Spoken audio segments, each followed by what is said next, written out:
ಎಲ್ರಿಗೂ ನಮಸ್ಕಾರ. Welcome to our channel. ಇವತ್ತು ನಮ್ಮ ಕರ್ನಾಟಕ ಸಾರಿಗೆ ಇಲಾಖೆಯಿಂದ ಹೊರಡಿಸಿರುವಂಥ ಒಂದು ಜಾಬ್ ನೋಟಿಫಿಕೇಷನ್ ಬಗ್ಗೆ ನಾವು ತಿಳ್ಕೊಳ್ತಾ ಹೋಗ್ತೀವಿ.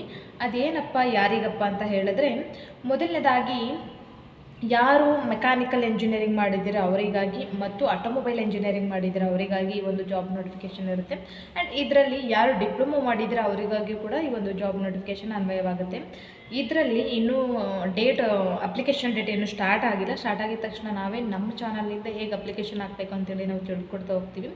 ಮತ್ತು ಇನ್ನೊಂದೇನಪ್ಪ ಅಂತಂದರೆ, ಇದರಲ್ಲಿ ಯಾರ್ಯಾರು ಅಪ್ಲಿಕೇಶನ್ ಹಾಕ್ತೀರಾ ಅವರು ಲೈಸೆನ್ಸ್ನ ಹೊಂದಿರಬೇಕಾಗಿರುತ್ತೆ. ಯಾವುದು ಲಘು ಮತ್ತು ಭಾರಿ ವಾಹನಗಳಿಗೆ ಅಥವಾ ದೊಡ್ಡ ವಾಹನಗಳಿಗೆ ಲೈಸೆನ್ಸ್ನ ಹೊಂದಿರಬೇಕು. ಅಂಥವರು ಈ ಒಂದು ಜಾಬ್ ನೋಟಿಫಿಕೇಷನ್ಗೆ ಅನ್ವಯವಾಗ್ತೀರಾ ಅಂತ ಹೇಳ್ತಾ ಬನ್ನಿ ವಿಡಿಯೋನ ಸ್ಟಾರ್ಟ್ ಮಾಡೋಣ.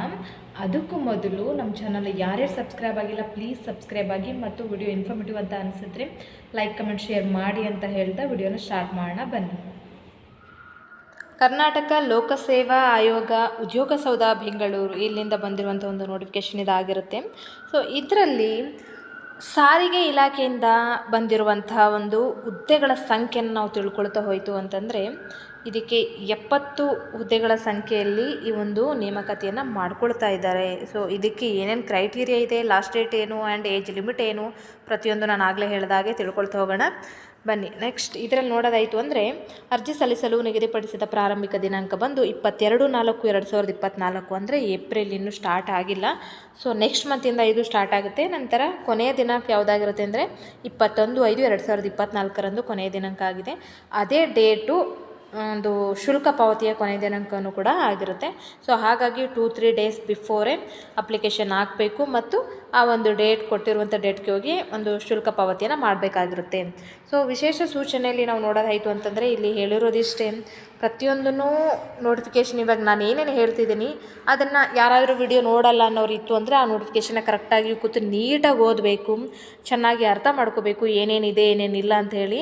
ನಂತರ ಅಪ್ಲಿಕೇಶನ್ ಹಾಕಬೇಕು. ಅಪ್ಲಿಕೇಶನ್ ಹಾಕುವಾಗ್ಲೂ ಕೂಡ ಒಂದು 1 ಟೈಮ್ ಪಾಸ್ವರ್ಡ್ ಇರುತ್ತೆ. ಮತ್ತು SLC ಎಕ್ಸಾಮಿನೇಷನಲ್ಲಿ ಯಾರು ಪಾಸ್ ಆಗಿದ್ದಾರೆ, ಅದು ಯಾವ ಇಯರಲ್ಲಿ ಪಾಸ್ ಆಗಿರ್ತಾರೆ ಅವರಿಗೆ ಮ್ಯಾನ್ಯಲ್ ಆಗಿ ಟೈಪ್ ಮಾಡಬೇಕಾಗುತ್ತೆ. ಕೆಲವೊಂದು ಅವ್ರು ರಿಜಿಸ್ಟ್ರೇಷನ್ ನಂಬರ್ ಹಾಕಿದ ತಕ್ಷಣವೇ ಒಂದು ಡೀಟೇಲ್ಸ್ ಬರೋದಿಲ್ಲ. ಕೆಲವ್ರಿಗೆ ಇಂತಿಷ್ಟು ವರ್ಷದ ಹಿಂದೆ ಓದಿರೋರಿಗೆ ಬರಲ್ಲ, ಇಂತಿಷ್ಟು ವರ್ಷದ ಹಿಂದೆ ಓದಿರೋರಿಗೆ ಬರಲ್ಲ. ಅಂದರೆ PUC SLC ಅಂತ ಇಂತಿಷ್ಟು ಒಂದು ವಿಶೇಷ ಸೂಚನೆಯಲ್ಲಿ ಕೊಟ್ಟಿರ್ತಾರೆ.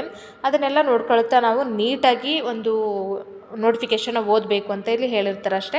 ಸೊ ಇವಾಗ ನಾನು ವಿಡಿಯೋದಲ್ಲಿ ಏನೇನು ಹೇಳ್ತೀನಿ ಅದೇ ಇಲ್ಲಿ ನೋಟಿಫಿಕೇಷನಲ್ಲಿ ಇರುವಂಥದ್ದಾಗಿರುತ್ತೆ. ನಂತರ ಇಲ್ಲೇನು ನೋಡಬೇಕು ಅಂತಂದರೆ, ಪ್ರಮಾಣ ಪತ್ರಗಳಾಗಿರ್ಬೋದು ಮತ್ತು ಒಂದು ಏನಿದೆ ಫೋಟೋ ಆಗಿರ್ಬೋದು, ಸೈನ್ ಆಗಿರ್ಬೋದು, ಮತ್ತು ಪ್ರತಿಯೊಂದು ಡೇಟ್ ಆಫ್ ಬರ್ತ್ ಆಗಿರ್ಬೋದು, ಮತ್ತು ಮಾರ್ಕ್ಸ್ ಕಾರ್ಡ್ಗಳಾಗಿರ್ಬೋದು, ಇದೆಲ್ಲವೂ ಕೂಡ ಟ್ರೂ ಇರಬೇಕು ಅಂತ ಹೇಳ್ತಾರೆ. ಅಂದರೆ ನಿಮ್ಮದೇ ಆಗಿರಬೇಕು, ಜೆನ್ಯೂನ್ ಆಗಿರಬೇಕು ಈ ಒಂದು ಅಪ್ಲಿಕೆಂಟ್ ಅಂತ ಹೇಳಿ ಅವರು ವಿಶೇಷ ಸೂಚನೆಯಲ್ಲಿ ಕೊಡ್ತಾ ಇರ್ತಾರಷ್ಟೇ. ಸೊ ಇಲ್ಲಿಂದ ಇಲ್ಲಿವರೆಗೂ ಕೂಡ ಏನೇನಿದೆ ಅದೆಲ್ಲ ಸೇಮ್ ಥಿಂಗ್ ನಾನು ಇಷ್ಟೊತ್ತು ಏನು ಹೇಳಿದ್ದೀನಿ ಅದೇ ಇರುವಂಥದ್ದಾಗಿರುತ್ತೆ. ಮತ್ತು ಇದು ಆನ್ಲೈನ್ ಅಪ್ಲಿಕೇಶನ್ ಆಗಿರುತ್ತೆ. ಯಾರಾದರೂ ಹೊಸಬ್ರು ಹಾಕೋದೇನಾದರೂ ಇತ್ತು ಅಂತಂದರೆ ಸೊ ಅದನ್ನು ನೋಡ್ಕೋಬೇಕು. ನಾವು ಹೇಗೆ ಫಸ್ಟು ರಿಜಿಸ್ಟ್ರೇಷನ್ ಹೇಗೆ ಆಗಬೇಕು ಮತ್ತು ನಂತರ ಅಪ್ಲಿಕೇಶನ್ ಹೇಗೆ ಹಾಕಬೇಕು ಅಂತ ಹೇಳಿ ನೋಡಿಕೊಂಡು ಹಾಕಬೇಕು. ಸೊ ಸ್ವಲ್ಪ ಸಮಯ ವೆಯ್ಟ್ ಮಾಡ್ತು ಅಂತಂದರೆ, ಅಥವಾ ಡೇಟ್ ಬಿಟ್ಟ ತಕ್ಷಣವೇ ನಮ್ಮ ಚಾನಲಿಂದನೇ ಈ ವಿಡಿಯೋಗಳನ್ನ ನಾವು ಕೊಡ್ತಾ ಹೋಗ್ತೀವಿ, ನೋಡಿಕೊಂಡು ನೀವು ಹಾಕ್ಬೋದಾಗಿರುತ್ತೆ. ಮತ್ತು ಫೀಸ್ ಪೇಮೆಂಟ್ ಹೇಗಿರಬೇಕು ಅಂತಂದರೆ, net banking, debit card, credit card, UPI ಇದರಲ್ಲಿ ಮಾಡಬೇಕಾಗಿರುತ್ತೆ. ಯಾವುದೇ ರೀತಿಯಾದಂಥ ಮ್ಯಾನ್ಯುವಲ್ ಪೋಸ್ಟ್ ಆಗಿರ್ಬೋದು, ಎನಿಥಿಂಗ್ ಈ 4 ಕಂಡೀಷನ್ಸ್ನ ಬಿಟ್ಟು ಬೇರೆ ಯಾವುದು ಇದರಲ್ಲಿ ಅಪ್ಲೈ ಆಗಲ್ಲ ಅಂತ ಹೇಳಿದ್ದಾರೆ. ನಂತರ ನಾವು ನೋಡೋದಾಯಿತು ಅಂತಂದರೆ, ನೀವಿಲ್ಲಿ ನೋಡಬಹುದು ಇದನ್ನು ಹೇಗೆಲ್ಲ ಈ ಒಂದು ಹುದ್ದೆನ ಹೇಗೆಲ್ಲ ಹಂಚಿಕೆ ಮಾಡಿದ್ದಾರೆ ಅಂತ ಹೇಳಿ. ಸೊ ಇದಕ್ಕೆ ಶುಲ್ಕ ಪಾವತಿ ಹೇಗಿದೆ ಅಂತ ಹೇಳಿ ತಿಳ್ಕೊಳ್ತಾ ಹೋಗೋಣ. ಇದರಲ್ಲಿ ಸಾಮಾನ್ಯ ಅರ್ಹತೆ ಅಭ್ಯರ್ಥಿಗಳಿಗೆ 600 ರೂಪಾಯಿ, ಮತ್ತು ಪ್ರವರ್ಗ 2A 2B 3A 3Bಗೆ ಸೇರಿದ ಅಭ್ಯರ್ಥಿಗಳಿಗೆ 300 ರೂಪಾಯಿ, ಮಾಜಿ ಸೈನಿಕ ಅಭ್ಯರ್ಥಿಗಳಿಗೆ 50 ರೂಪಾಯಿ ಇದೆ. ಪರಿಶಿಷ್ಟ ಜಾತಿ, ಪರಿಶಿಷ್ಟ ಪಂಗಡ, ಪ್ರವರ್ಗ 1 ಹಾಗೂ ಅಂಗವಿಕಲ ಅಭ್ಯರ್ಥಿಗಳಿಗೆ ಶುಲ್ಕ ಪಾವತಿಯಿಂದ ವಿನಾಯಿತಿ ಇದೆ ಅಂತ ಹೇಳಿದ್ದಾರೆ. ಸೊ ಇದನ್ನು ಗಮನದಲ್ಲಿ ಇಟ್ಕೊಂಡು ಯಾರ್ಯಾರು ಫೀಸ್ ಪೇಮೆಂಟ್ ಮಾಡಬೇಕು ಬಿಫೋರ್ ಡೇಟ್ ಹೋಗಿ ಅಪ್ಲಿಕೇಶನ್ ಹಾಕಿ ಮೊದಲು, ನಂತರ ಕೊಟ್ಟಿರುವಂಥ ಡೇಟ್ಗೆ ಹೋಗಿ ಒಂದು ಫೀಸ್ ಪೇಮೆಂಟ್ನ ಮಾಡಿ. ನಂತರ ಅರ್ಹತೆ ಷರತ್ತುಗಳು ನಾನು ಎಲ್ಲ ವಿಡಿಯೋದಲ್ಲೂ ಹೇಳೇ ಇರ್ತೀನಿ. ನಮ್ಮ ಚಾನಲ್ ಯಾರ್ಯಾರು ವಾಚ್ ಮಾಡ್ತಾರೆ ಡೆಫಿನೆಟ್ಲಿ ಗೊತ್ತೇ ಇರುತ್ತೆ. ಸೊ ಈ ವಿಡಿಯೋಗೆ ಹೇಳಬೇಕು ಅಂತಂದರೆ, ಏನಿಲ್ಲ, ಭಾರತೀಯ ನಾಗರಿಕನಾಗಿರಬೇಕು, ಯಾವುದೇ ರೀತಿ ಕ್ರೈಮ್ ಮಾಡಿರಬಾರ್ದು, ಯಾವುದೇ ರೀತಿ ಡಿಬಾರ್ ಆಗಿರಬಾರ್ದು, ಸೊ ಸದ್ಗುಣಗಳನ್ನು ಹೊಂದಿರಬೇಕು ಅಂತ ಹೇಳಿ ಇಲ್ಲಿ ಕೇಳ್ತಿದ್ದಾರೆ ಅಷ್ಟೇ. ನಂತರ ನೇಮಕಾತಿ ಹೇಗಿರುತ್ತೆ ಅಂದರೆ, ಕನ್ನಡ ಭಾಷಾ ಪರೀಕ್ಷೆ ಇರುತ್ತೆ. ಇದರಲ್ಲಿ 150 ಮಾರ್ಕ್ಸ್ಗಳು ಕೊಡ್ತಾರೆ, 50 ಮಾರ್ಕ್ಸ್ ಕಡ್ಡಾಯವಾಗಿ ತೆಗೆಯುವಂಥದ್ದು ಇರುತ್ತೆ. ಓಕೆ, ಕಡ್ಡಾಯ 50 ಮಾರ್ಕ್ಸ್ ಅಂತೂ ಕಂಪಲ್ಸರಿ ತೆಗಿಬೇಕು. ಬಟ್ ಇದನ್ನು ರಿಸಲ್ಟ್ಗೆ ಆ್ಯಡ್ ಮಾಡ್ಕೊಳ್ಳಲ್ಲ ಅಂತ ಹೇಳಿದ್ದಾರೆ. ನಂತರ ಸದರಿ ಹುದ್ದೆಗಳಿಗೆ ಕನ್ನಡ ಭಾಷಾ ಪರೀಕ್ಷೆಯಲ್ಲಿ ಅರ್ಹರಾದ ನಂತರ ಕರ್ನಾಟಕ ನಾಗರಿಕ ಸೇವಾ ನೇರ ನೇಮಕಾತಿ ಅಥವಾ ಸಾಮಾನ್ಯ ನಿಯಮಗಳು 2021 ಉಪನಿಯಮ 5D ರಾಸ್ ಪ್ರಕಾರ ನಡೆಸಲಾದ ಸ್ಪರ್ಧಾತ್ಮಕ ಪರೀಕ್ಷೆಯಲ್ಲಿ ಕನಿಷ್ಠ ಪಕ್ಷ 35% ಅಂಕಗಳನ್ನು ಗಳಿಸುವುದು ಕಡ್ಡಾಯವಾಗಿರುತ್ತದೆ. ಈ ಪರೀಕ್ಷೆಯಲ್ಲಿ ಗಳಿಸಿದ ಅಂಕಗಳ ಶೇಕಡಾವಾರು ಪ್ರಮಾಣದ ಆಧಾರದ ಮೇಲೆ on the basis of the percentage of marks secured in competitive examination ಹಾಗೂ ಚಾಲ್ತಿಯಲ್ಲಿರುವ ಮೀಸಲಾತಿ ನಿಯಮಗಳ ಅನ್ವಯ ಆಯ್ಕೆ ಮಾಡಲಾಗುವುದು ಅಂತ ಹೇಳಿದ್ದಾರೆ. ಓಕೆ, ಸೊ ಈ ಒಂದು ಎಕ್ಸಾಮ್ ಆದಮೇಲೆ ಅವರು ಆಯ್ಕೆಯನ್ನು ಮಾಡ್ತೀವಿ ಅಂತ ಹೇಳ್ತಿದ್ದಾರೆ. ಇಲ್ಲಿ ಕನ್ನಡ ಭಾಷಾ ಪರೀಕ್ಷೆಗಳಿಗೆ ಹಾಜರಿಗೆ ಉತ್ತೀರ್ಣರಾಗಿದ್ದಲ್ಲಿ ಅದರ ಫಲಿತಾಂಶವನ್ನು ಈ ಅಧಿಸೂಚನೆಯಲ್ಲಿ ಯಾರು ಕನ್ನಡ ಭಾಷೆ ಪರೀಕ್ಷೆಯನ್ನು ಬರೆಯೋದಿಲ್ವೋ ಅವರಿಗೆ ಒಂದು ಏನು ಎಕ್ಸಾಮ್ ಸಿಗೋದಿಲ್ಲ. ಯಾಕೆಂತಂದರೆ ಆ ಒಂದು ಎಕ್ಸಾಮ್ನ ಬರೀಬೇಕು, ಅದರಲ್ಲಿ ಬಂದಂಥ ಫಲಿತಾಂಶದ ಆಧಾರದ ಮೇಲೆ ಅದನ್ನು ಹೇಳ್ತೀವಿ ಅಂತ ಹೇಳಿದ್ದಾರೆ. ಸೊ ಹಾಗಾಗಿ ಕಂಪಲ್ಸರಿ ಎಕ್ಸಾಮ್ ಆಗಿರುತ್ತೆ, ಹೋಗಿ ಅಟೆಂಡ್ ಮಾಡುವಂಥದ್ದು ಯಾರು ಅಪ್ಲಿಕೇಬಲ್ ಇರ್ತಾರೆ ಅವ್ರದ್ದು ಜವಾಬ್ದಾರಿ ಆಗಿರುತ್ತೆ. ನಂತರ ಇದರಲ್ಲಿ ಎಕ್ಸಾಮಿನೇಷನ್ ಹೇಗೆ ನಡೀತೆ ಅಂತೇಳಿ ನಾವು ತಿಳ್ಕೊಳ್ತಾ ಹೋಗೋಣ. ಪಠ್ಯಕ್ರಮ ಬಂದು ಪತ್ರಿಕೆ 1ರಲ್ಲಿ ಇದಕ್ಕೆ ಗರಿಷ್ಠ ಅಂಕಗಳು 100, ಅವಧಿ ಬಂದು 1.5 ಗಂಟೆ ಟೈಮ್ ಇರುತ್ತೆ. ಹೇಗಿದೆಯಪ್ಪ ಅಂತಂದರೆ ಎನಲ್ಲಿ ಪ್ರಚಲಿತ ಘಟನೆಗಳಿಗೆ ಸಂಬಂಧಿಸಿದ ಸಾಮಾನ್ಯ ಜ್ಞಾನದ ವಿಷಯಗಳು, ಬಿನಲ್ಲಿ ದೈನಂದಿನ ಗ್ರಹಿಕೆಯ ವಿಷಯಗಳು, ಸಿನಲ್ಲಿ ಭಾರತದ ಸಂವಿಧಾನದ ಸ್ಥೂಲ ನೋಟದ ವಿಷಯಗಳು, ಡಿನಲ್ಲಿ ವಿಶೇಷವಾಗಿ ಕರ್ನಾಟಕಕ್ಕೆ ಸಂಬಂಧಿಸಿದ ಭಾರತದ ಇತಿಹಾಸ, ಇನಲ್ಲಿ ಕರ್ನಾಟಕಕ್ಕೆ ಸಂಬಂಧಿಸಿದಂತೆ ಭಾರತದ ಭೂಗೋಳ ವಿಷಯಗಳು, ಎಫ್ನಲ್ಲಿ ರಾಜ್ಯ ಮತ್ತು ಪ್ರಾದೇಶಿಕ ಆಡಳಿತ ಕುರಿತ ವಿಷಯಗಳು, ಜಿನಲ್ಲಿ ಗ್ರಾಮೀಣಾಭಿವೃದ್ಧಿ ಪಂಚಾಯತ್ ರಾಜ್ ಸಂಸ್ಥೆಗಳು ಮತ್ತು ಗ್ರಾಮೀಣ ಸಹಕಾರ ಸಂಸ್ಥೆಗಳಿಗೆ ಸಂಬಂಧಿಸಿದ ಉಪಕ್ರಮಗಳನ್ನು ಒಳಗೊಂಡಂತೆ ಕರ್ನಾಟಕದ ಆರ್ಥಿಕತೆಯ ಅಭಿವೃದ್ಧಿ ಕುರಿತ ವಿಷಯಗಳು, ಹೆಚ್ನಲ್ಲಿ ಕರ್ನಾಟಕದ ಪರಿಸರ ಸಂಬಂಧಿ ಸಮಸ್ಯೆಗಳು ಮತ್ತು ಅಭಿವೃದ್ಧಿ ಕುರಿತ ವಿಷಯಗಳು.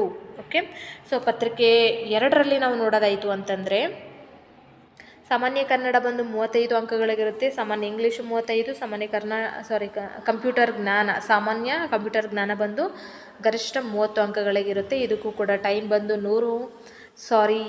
ಟೈಮ್ ಬಂದು 2 ಗಂಟೆಗಳು, ಗರಿಷ್ಠ ಅಂಕಗಳು ಬಂದು 100 ಆಗಿರುತ್ತೆ. ಸೊ ಇದು ಒಂದು ಎಕ್ಸಾಮಿನೇಷನ್ ಹೇಗೆ ನಡೆಸ್ತಾರೆ ಮತ್ತು ಏನೇನು ಓದಬೇಕು ಅಂತ ಹೇಳಿ ಇನ್ ಡೀಟೇಲ್ ಸೇಮ್ ಥಿಂಗ್ ಎಲ್ಲ ಎಕ್ಸಾಮ್ಗಳಿಗೂ ಕೂಡ ನಾವು ಏನು ಓದ್ತೀವಿ ಅದೇ ಥರ ಈ ಒಂದು ಎಕ್ಸಾಮ್ಗಳಿಗೆ ನಾವು ಪ್ರಿಪೇರ್ ಆಗಬೇಕಾಗುತ್ತೆ, ಕನ್ನಡ, ಇಂಗ್ಲೀಷ್, ಕಂಪ್ಯೂಟರ್ಗೆ.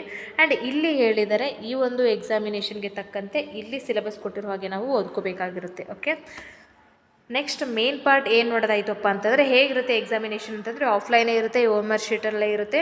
ಸೊ ಆಬ್ಜೆಕ್ಟಿವ್ ಟೈಪೇ ಇರುತ್ತೆ. ಸೊ ಎಲ್ಲನೂ ಕಡ್ಡಾಯ ಕನ್ನಡ ಪರೀಕ್ಷೆ ಏನಿದೆ ಅದು ಮಾತ್ರ ಇಲ್ಲಿ ಡಿಸ್ಕ್ರಿಪ್ಟಿವ್ ಇರುತ್ತೆ, ಇನ್ನು ಉಳಿದದ್ದೆಲ್ಲ ಆಬ್ಜೆಕ್ಟಿವ್ ಟೈಪ್ ಇರುತ್ತೆ. ಸೊ ಇದೇ ನಾವು ನೋಡುವಂಥದ್ದಾಗಿರುತ್ತೆ. ನಂತರ ಎಜುಕೇಷನ್ ಏನಿರಬೇಕಪ್ಪ ಅಂದರೆ ಅರ್ಜಿಗಳನ್ನು ಭರ್ತಿ ಮಾಡಲು ನಿಗದಿಪಡಿಸಿದ ಕೊನೆಯ ದಿನಾಂಕದಂದು ಅನುಸೂಚಿಯಲ್ಲಿ ಆಯಾ ಹುದ್ದೆಗಳ ಮುಂದೆ ಸೂಚಿಸಿರುವ ವಿದ್ಯಾರ್ಹತೆಯನ್ನು ಅಭ್ಯರ್ಥಿಗಳು ಹೊಂದಿರಲೇಬೇಕು. ನಿಗದಿಪಡಿಸಿರುವ ವಿದ್ಯಾರ್ಹತೆ ಅಂಕಪಟ್ಟಿ, ಪ್ರಮಾಣಪತ್ರ, ಘಟಿಕೋತ್ಸವ ಪ್ರಮಾಣ ಅಂದರೆ ಡಿಗ್ರಿ ಸರ್ಟಿಫಿಕೇಟು. ನಂತರ ಅರ್ಜಿ ಸಲ್ಲಿಸುವಾಗ ಕಡ್ಡಾಯವಾಗಿ ಅಪ್ಲೋಡ್ ಮಾಡಬೇಕು. ನಿಗದಿಪಡಿಸಿರುವ ವಿದ್ಯಾರ್ಹತೆಯನ್ನು ಒಂದದೇ ಹೆಚ್ಚಿನ ವಿದ್ಯಾರ್ಹತೆಯನ್ನು ಹೊಂದಿದ್ದರೂ ಸಹ ಪರಿಗಣಿಸಲಾಗುವುದಿಲ್ಲ. ಇಲ್ಲಿ ಏನು ಕಂಡೀಷನ್ ಇದೆಯಪ್ಪ ಅಂತಂದರೆ ಇವಾಗ ಹೇಳಿದ್ದಾರೆ ಅವರು. ಓಕೆ, ಇಲ್ಲಿ ಬರುತ್ತೆ ನೋಡಿ, ಇಲ್ಲಿ ಹೇಳಿರುವಂಥ ಈ ಹುದ್ದೆಗೆ ಇದೇ ಎಜುಕೇಷನ್ ಆಗಿರಬೇಕು ಅಂತ ಅವ್ರು ಹೇಳಿದ್ದಾರೆ. ಅದನ್ನು ಬಿಟ್ಟು ಬೇರೆ ಯಾವುದಾದ್ರೂ ಎಜುಕೇಷನ್ ಇತ್ತು ಅಂತಂದರೆ ಅಥವಾ ಮೇಲಿನ ಎಜುಕೇಷನ್ ಇತ್ತು ಅಂದರೂ ಕೂಡ ಅವರನ್ನು ರಿಜೆಕ್ಟ್ ಮಾಡ್ತೀವಿ ಅಂತ ಹೇಳಿದ್ದಾರೆ. ಸೊ ಹುಷಾರಾಗಿ ನೋಡಿಕೊಂಡು ಅಪ್ಲಿಕೇಶನನ್ನು ಹಾಕಿ. ನಾವು ಆಗಲೇ ನೋಡಿರೋ ಹಾಗೆ ಇದು ಗ್ರೂಪ್ ಸಿ ಹುದ್ದೆ ಆಗಿರುತ್ತೆ ಮತ್ತು ಇದಕ್ಕೆ ಹೆಸರು ಬಂದು ಸಾರಿಗೆ ಇಲಾಖೆಯಲ್ಲಿನ ಮೋಟಾರ್ ವಾಹನ ನಿರೀಕ್ಷಕರು 70 ಹುದ್ದೆಗಳಾಗಿರುತ್ತೆ. That means RPC. ಇದಕ್ಕೆ ವೇತನ ಶ್ರೇಣಿ ಬಂದು 33,450 ರೂಪಾಯಿಂದ ಹಿಡಿದು 62,600 ರೂಪಾಯಿವರೆಗೂ ಕೂಡ ನಾವು ನೋಡಬಹುದಾಗಿರುತ್ತೆ. ಈಗ ವಿದ್ಯಾರ್ಹತೆ ಬಂತು. ಸೊ ಇದು ವೆರಿ ಇಂಪಾರ್ಟೆಂಟ್, ಇದನ್ನು ಗಮನದಲ್ಲಿ ಇಟ್ಕೊಂಡು ನೋಡ್ಕೊಳ್ಳಿ. ಮೊದಲನೇದಾಗಿ must have passed SSLC examination or possess equivalent qualification. That is SSLC examination compulsory pass ಆಗಿರಬೇಕು ಅಷ್ಟೇ, ಅಥವಾ ಅದಕ್ಕೆ ಈಕ್ವಲೆಂಟಾಗಿ ಪಾಸ್ ಆಗಿರಬೇಕು. ಎರಡನೇದು must possess diploma in automobile engineering of 3 years duration or diploma in mechanical engineering of 3 years duration awarded by any institution recognised by the central government of state government. Central government ಆಗಿರ್ಬೋದು, state government ಆಗಿರ್ಬೋದು, diploma ಆಗಿರ್ಬೋದು, ಯಾವುದರಲ್ಲಿ automobile engineering ಅಥವಾ diploma in mechanical engineering. Okay, 3 years duration awarded ಏನಿದೆ ಆ ಒಂದು ಎಜುಕೇಷನ್ನ ಮುಗಿಸಿರಬೇಕು ಅಂತ ಹೇಳಿದ್ದಾರೆ. ನಂತರ ಇದರಲ್ಲಿ ನಾವು ನೋಡೋದಾಯಿತು ಅಂತಂದರೆ ಆರ್ ಅಂದರೆ ಇದರಲ್ಲಿ ಯಾವುದಾದ್ರು ಒಂದು ಕ್ವಾಲಿಫಿಕೇಷನ್ ಇರಬೇಕು ಅಂತ ಹೇಳಿ, ಎಲ್ಲ ಇರಬೇಕು ಅಂತಲ್ಲ.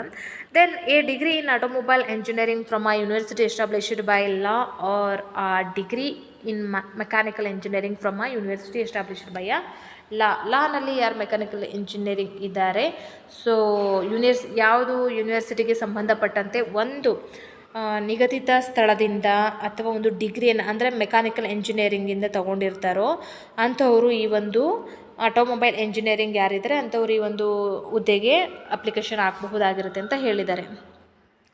ನಂತರ ನೋಡೋದಾಯಿತು ಅಂದರೆ ಇಲಾಖೆಯ ಸ್ಪಷ್ಟೀಕರಣದನ್ವಯ ಕಾನೂನಾತ್ಮಕವಾಗಿ ಸ್ಥಾಪಿಸಲಾದ ವಿಶ್ವವಿದ್ಯಾಲಯದಿಂದ ಪಡೆದಿರುವ BTech automobile engineering or BTech mechanical engineering ವಿದ್ಯಾರ್ಹತೆಯನ್ನು ಪರಿಗಣಿಸಲಾಗುವುದು ಅಂತ ಹೇಳಿದ್ದಾರೆ. ಓಕೆ, ಸೊ ಇದನ್ನು ಗಮನದಲ್ಲಿ ಇಟ್ಕೊಳ್ಳಿ. ಯಾರ್ಯಾರು ಏನೇನು ಓದಿದ್ದೀರಾ ಅದರ ಅನ್ವಯ ಇಲ್ಲಿ ನಿಮಗೆ ಅನ್ವಯ ಆಗುತ್ತಾ ಅಂತ ಹೇಳಿ ತಿಳ್ಕೊಂಡು ಅಪ್ಲಿಕೇಶನ್ ಹಾಕೋದು ತುಂಬ ಇಂಪಾರ್ಟೆಂಟ್ ಆಗಿರುತ್ತೆ. ಸೊ ಎಷ್ಟೋ ಎಕ್ಸಾಮಿನೇಷನ್ಗೆ ಏನಾಗುತ್ತೆ ಅಂತಂದರೆ ಡಿಗ್ರಿ ಅಂದರೆ ಓಕೆ ಡಿಗ್ರಿ, ಅದ್ರ ಮೇಲ್ಗಡೆ MTech ME MCA MBA ಯಾರ್ಯಾರೇನಿದ್ರೆ ಅವರು ಅಪ್ಲಿಕೇಶನ್ ಹಾಕ್ಬಹುದಾಗಿರುತ್ತೆ. ಸೊ ಇಲ್ಲಿ ಸ್ವಲ್ಪ ಕಂಡೀಷನ್ಸ್ ಅಪ್ಲೈ ಮಾಡಿದ್ದಾರೆ, ಸೊ ಅದನ್ನು ಗಮನದಲ್ಲಿ ಇಟ್ಕೊಂಡು ನೋಡ್ಕೊಳ್ಳಿ ಅಷ್ಟೇ.